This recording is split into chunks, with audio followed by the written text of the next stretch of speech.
Hello, welcome to 18th Century Cooking. My name is Ryan Kerr, and today I have the ultimate pleasure of making an 18th century dish that's different than anything that I've seen. It's called a nourishing hashi, and it is going to be fantastic. Thank you for joining me as we savor the flavors and the aromas of the 18th century.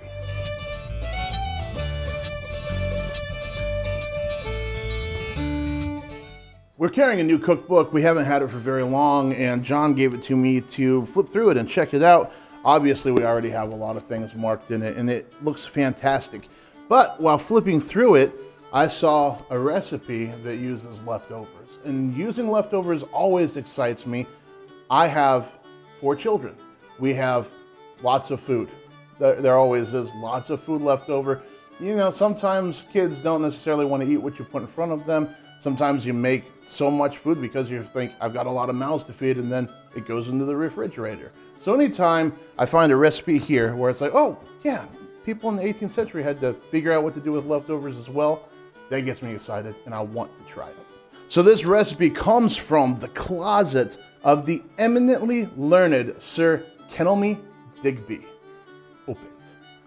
Very intriguing title. And throughout this cookbook, what I've been really impressed by, just for like with an eye of, for marketing, the titles are incredible for these dishes. This one in particular is called a nourishing hashi. It's spelled differently than I thought, so it caught my eye right away. Take good gravy of mutton or veal, or of both, with the fat clean skimmed off. Break into it a couple of new laid eggs and stir them in it over a chafing dish of coals. In the meantime, mingle some small cut juicy hashi of rabbit, capon, or mutton with another parcel of light gravy as above, till it be pretty thin. Then put this to the other upon the fire and stir them well with a spoon, whilst the heat. When all is heated through it, it will quicken all of a sudden. You may put it at first a little chipping of crusty bread, if you will.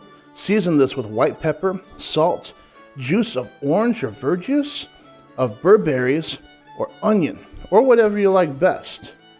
A pint of gravy, or less, 4 or 5 spoonfuls of hashi, and 2 eggs is a convenient proportion for a light supper.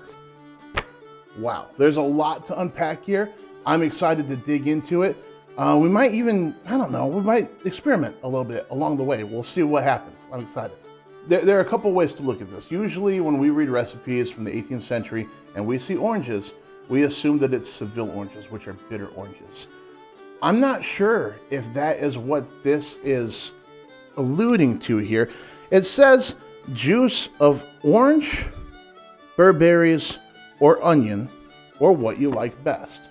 So one way of looking at this is it could be saying you can make this sweet, tart, or savory with some spice in it. It could just be giving you different options of things that would taste good.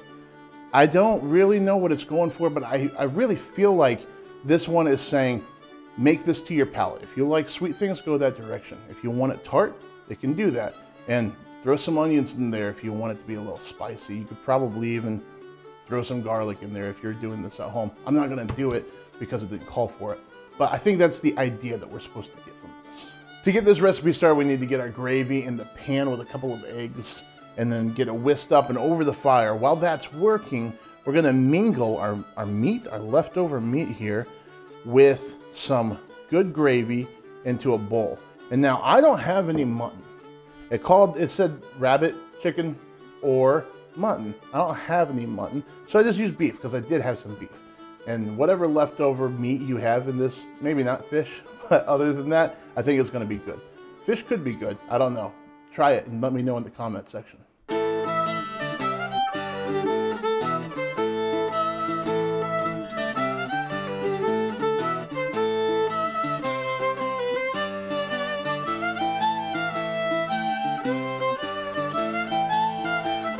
Okay, while this mixture is over here in the pot simmering, we've got a little bit of deciding to do. So, sweet, bitter, I like both. I don't think we need any extra savory in here. We've got a lot of, it's good gravy. It's very savory. And I don't think that we need anything spicy, and the onion's not gonna make it very spicy anyways. So my take on this is I want both. So I think I'm gonna get some orange juice and some grapefruit juice, mix it up, and then put it in there. And I don't know how much juice to use. So start small. We're gonna use half an orange, half a grapefruit, put it together, give it a swish, put it in there, let it go for a little bit and taste it. And then we can always add more. You can't take it away after you put it in there. So start small. If you're trying this at home, just taste it as you go and you'll nail it. You'll get where you want.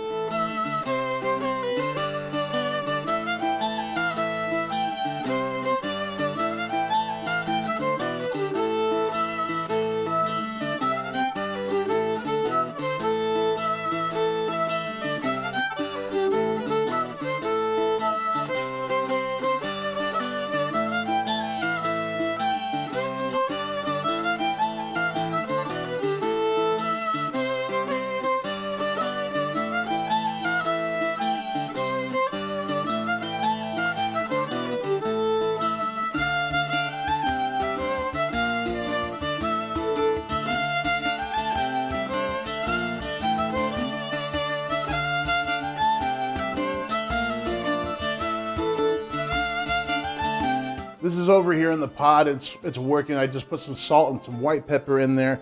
I added the juices from the grapefruit and from the orange, and I just don't think it's enough. So I want to get some more of that citrus flavor in there. So we only used half of each before, so I'm just going to go ahead and use the other half.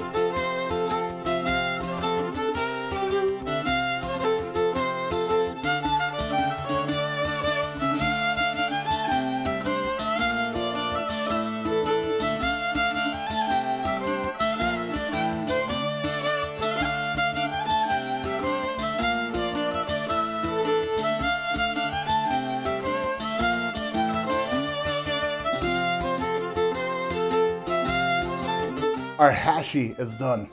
It smells delicious. It looks like something. But what I'm excited about is that this used leftovers. And the second thing about this recipe that I'm super excited about was that it says right here, it says a pint of gravy or less. 4 or 5 spoonfuls of hashi, 2 eggs is a convenient proportion for a light supper.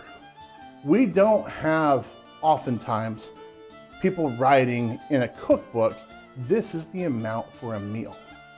And oftentimes when we're working with these recipes, we're cutting them way down because sometimes the cookbooks are made for a fine house with lots of guests. And so, your pudding would be like 5 pounds. We don't need a 5-pound pudding, so we always are halving or quartering recipes. But this one was made for one person to have a light supper, and I'm really excited to taste it. Let's give it a try.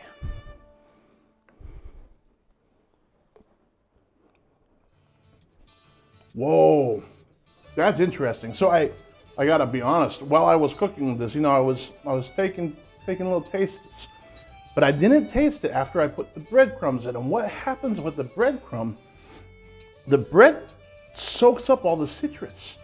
And so it's like each time you get a piece of crust, you get this little citrus bomb. And I was kind of wondering, where's all the citrus at? Like it doesn't really come through with just the broth, but with the bread, it's like, wow, this is like, I don't know. It's like a very aromatic treat inside of this pretty like complex tasting broth. This is really good. It doesn't matter what's in your bite. Whatever you spoon is delicious. And it keeps, because there's steak and there's chicken, there's this meat broth, right? And then these bombs of citrus goodness, it changes as you eat it. And so it doesn't get boring. I could see one person wanting to come back to this over and over again. Anytime they cook too much meat for one dinner, this is the follow-up. This is how nothing goes bad and everything is still tasting good. What a wonderful recipe. I'm really glad that we found this. Okay, so this recipe is a little challenging for me because of what I'm used to eating. It's almost like you, it's like the idea of following a steak dinner with some orange sherbet. It doesn't seem like it would work, but it really, really works. If you want to check out another video where we're playing with some interesting flavors, maybe something that we're not used to eating all the time today, check this video out. And thank you so much for joining me today. Yeah? Oh yeah. Seriously, this might be one of mine. That's probably my favorite recipe we've ever done. Ever? I like it. That's some high praise. It's really good. Yeah, that's good.